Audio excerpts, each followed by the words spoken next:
সকালের সংবাদে আপনাকে স্বাগতম। প্রথমেই জানিয়ে দিচ্ছি সংবাদ শিরোনাম। দ্রুতই দেশে ফিরে নির্বাচনের অংশ নেয়ার ঘোষণা তারেক রহমানের, বললেন ৭১-এ বিতর্কিত ভূমিকার জবাব দিতে হবে জামায়াতকেই।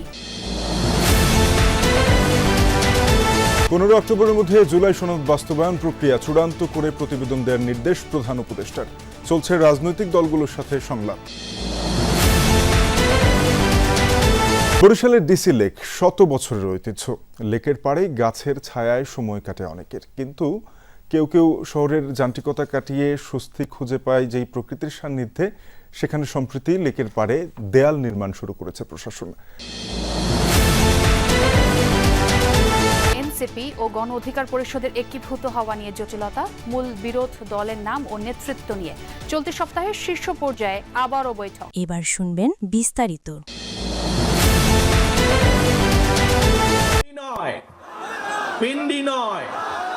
প্রায় ১৭ বছর নির্বাসিত জীবনে বিএনপির ভারপ্রাপ্ত চেয়ারম্যান তারেক রহমান ২০০৮-এর নির্বাচনের পর সরাসরি গণমাধ্যমের মুখোমুখি হওয়া হয়ে ওঠেনি আর। পরিবর্তিত পরিস্থিতিতে দীর্ঘ বিরতি শেষে প্রথম আনুষ্ঠানিক এবং ভার্চুয়াল সাক্ষাৎকার দিলেন বিএনপির ভারপ্রাপ্ত চেয়ারম্যান তারেক রহমান। ফিজিক্যালি হয়তো আমি এই দেশে আছি, বাট মন মানসিকতা সবকিছু মিলিয়ে তো আমি গত ১৭ বছর ধরে বাংলাদেশেই রয়ে গিয়েছি। বিবিসি বাংলাকে দেয়া সেই সাক্ষাৎকারের প্রথম পর্বে উঠে আসে অতীত, বর্তমান আর ভবিষ্যতের রাজনীতি প্রসঙ্গ। নেতাকর্মী থেকে শুরু করে দেশের জনগণের বহুল আকাঙ্ক্ষিত দেশে ফেরা ঘিরে জমা প্রশ্নের জবাব দেন তারেক রহমান। উড়িয়ে দেননি নিজের নিরাপত্তা সংক্রান্ত শঙ্কার কথাও। কিছু সঙ্গত কারণে হয়তো ফিরাটা হয়ে ওঠেনি এখনো, তবে সময় তো চলে এসছে মনে হয়। ইনশাল্লাহ দ্রুতই ফিরে আসব। জনগণের সম্পৃক্ত এরকম একটি নির্বাচন হবে, সেখানে তো অবশ্যই আমি নিজেকে দূরে থাকতে পারবো না, আমাকে আসতেই হবে। স্বাভাবিকভাবেই মাঠেই ইনশাল্লাহ থাকবো আমি। আপনি নির্বাচনে অংশ নিচ্ছেন তাহলে? জি, ইনশাল্লাহ।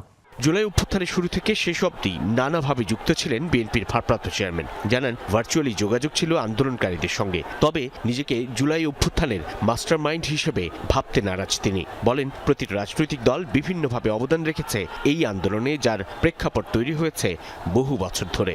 এই জুলাই আন্দোলনে আমি কখনোই মাস্টার মাইন্ড হিসেবে দেখি না। শুধু কি রাজনৈতিক দলের নেতাকর্মীরাই সেদিন ছিল মাঠে? অবশ্যই নয়। এই আন্দোলন ছিল বাংলাদেশের জনগণের আন্দোলন, যারা গণতন্ত্রে বিশ্বাস করেন।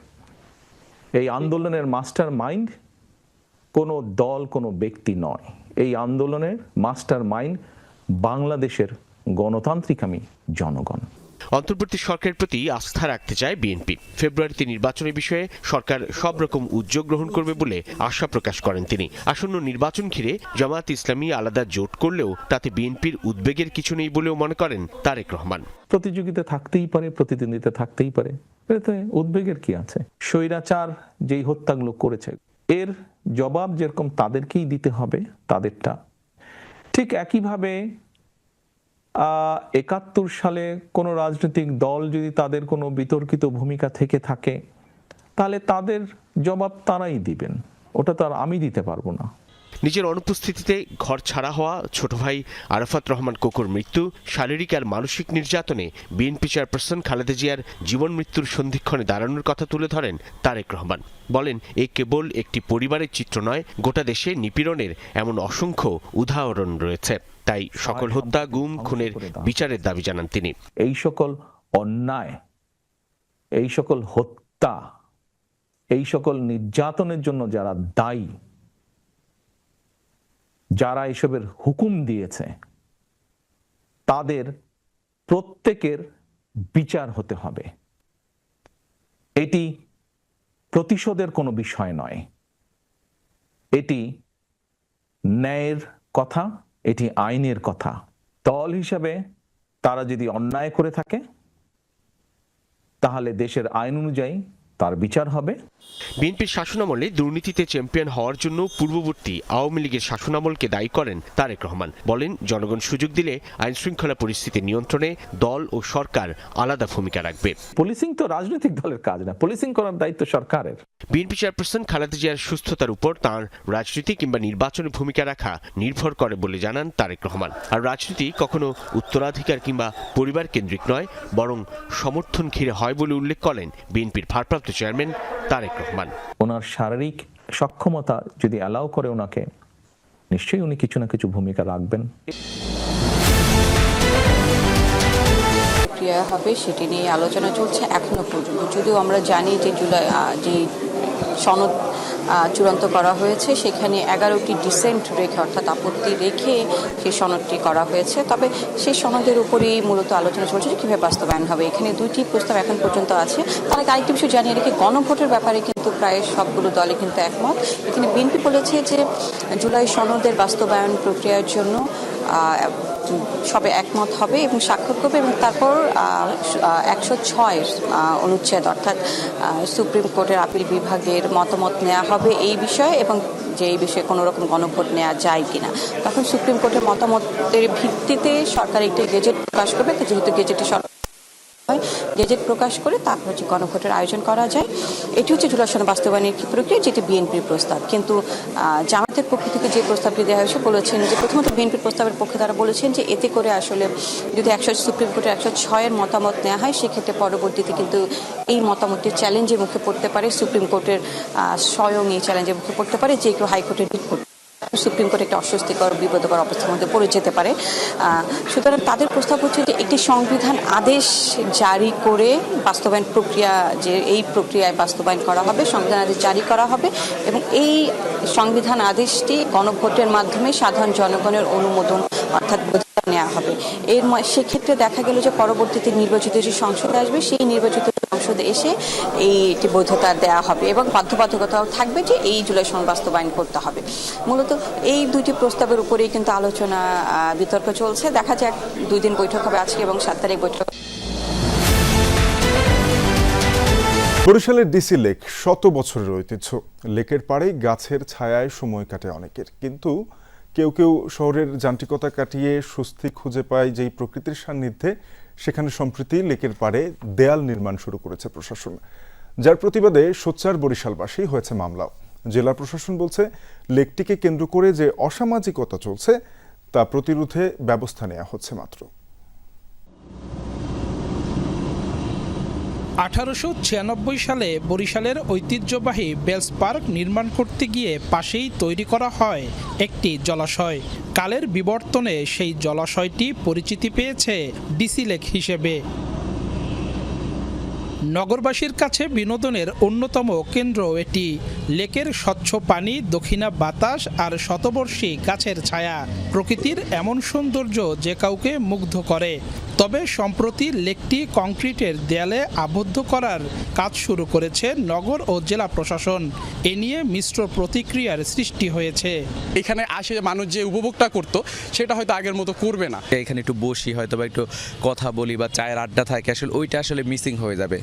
দেয়াল নির্মাণ বন্ধে মানববন্ধন, স্মারকলিপি প্রদান সহ বিভিন্ন কর্মসূচি পালন করছে রাজনৈতিক, সামাজিক, সাংস্কৃতিক, পেশাজীবী সংগঠন সহ সচেতন নাগরিকরা।